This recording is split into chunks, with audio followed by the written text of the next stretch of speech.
Dans la vidéo d'aujourd'hui, je vais encore te raconter une histoire. Mais cette fois-ci, ça ne sera pas une histoire comme les autres. Ça sera une histoire qui va changer ta façon de voir les choses.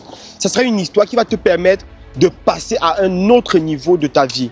Parce que sur cette chaîne, je te donne des astuces, je te donne des idées pour pouvoir t'améliorer au quotidien et surtout pour réaliser tes rêves, pour t'accomplir dans la vie. Alors si c'est la première fois que tu me découvres, tu es au très bon endroit. Abonne-toi, partage cette vidéo et surtout laisse-moi en commentaire ton point de vue par rapport à l'histoire que je vais te raconter. Alors revenons à l'histoire. Il s'agit de deux jeunes garçons. On va les appeler Paul et Pierre.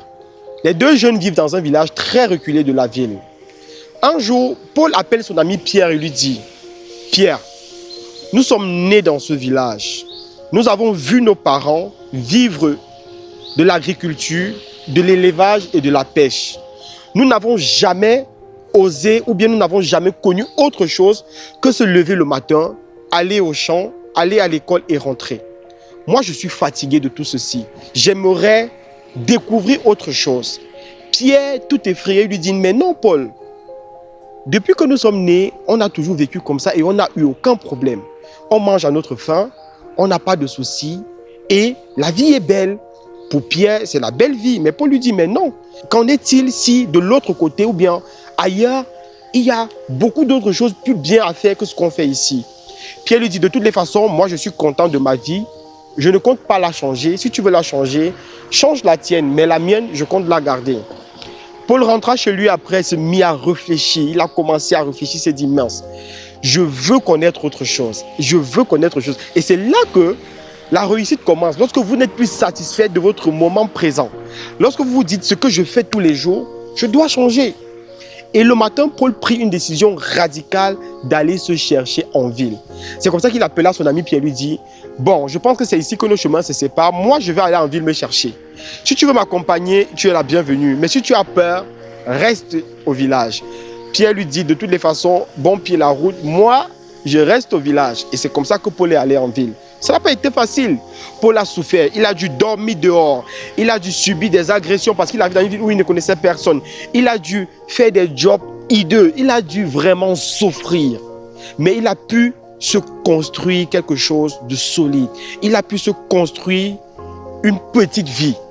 Il a commencé par avoir des petits jobs. Après, il a commencé à faire des économies. Il s'est trouvé une maison ensuite. Il s'est formé, il a appris un métier et il s'en est finalement sorti. 5 ans après, Paul décide de rentrer au village. Mais cette fois-ci, il est véhiculé. Il a une voiture, il est bien. Quand il arrive au village, il tombe sur son ami Pierre. Surpris, Pierre lui demande « Mais Paul, qu'est-ce que tu as fait? Comment est-ce que tu as pu t'acheter un véhicule ?» Paul lui répondit « Eh bien, ce n'était pas facile, mais je l'ai fait.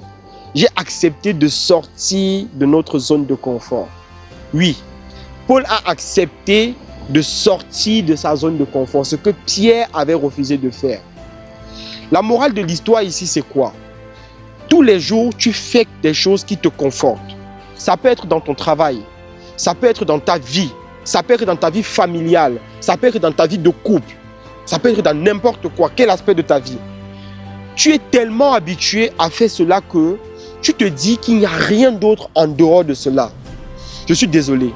Parfois, il faut accepter que c'est en sortant d'ici que je peux trouver mieux. Parfois, il faut accepter que c'est en laissant ce travail que je peux avoir mieux. Parfois, il faut accepter que c'est en laissant cette petite amie, c'est en laissant cette femme qui me dérange ou bien avec qui on n'est pas en accord que je pourrais trouver mieux. N'aie pas peur de sortir de ta zone de confort.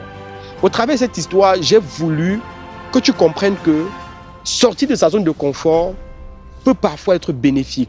De toutes les façons, pour moi, c'est bénéfique parce que soit tu sors de ta zone de confort, tu te rends compte que tu as fait une erreur et tu apprends de tes erreurs, là tu n'as rien perdu. Soit tu sors de ta zone de confort et tu te rends compte que c'était meilleur de l'autre côté et tu as tout gagné. Après avoir écouté cette vidéo, j'espère que tu vas enfin prendre le courage de laisser ce travail qui t'emmerde depuis longtemps. De laisser cette fille avec qui tu sais que ça ne marche pas. De laisser, je ne sais pas ce que tu fais dans ta vie, mais sors de ta zone de confort. Alors, si l'histoire t'a plu, laisse-moi en commentaire ton point de vue. Donne-moi une histoire à laquelle tu as été confronté à devoir quitter ta zone de confort et on pourra échanger ensemble. C'est Biomotivation. Abonne-toi.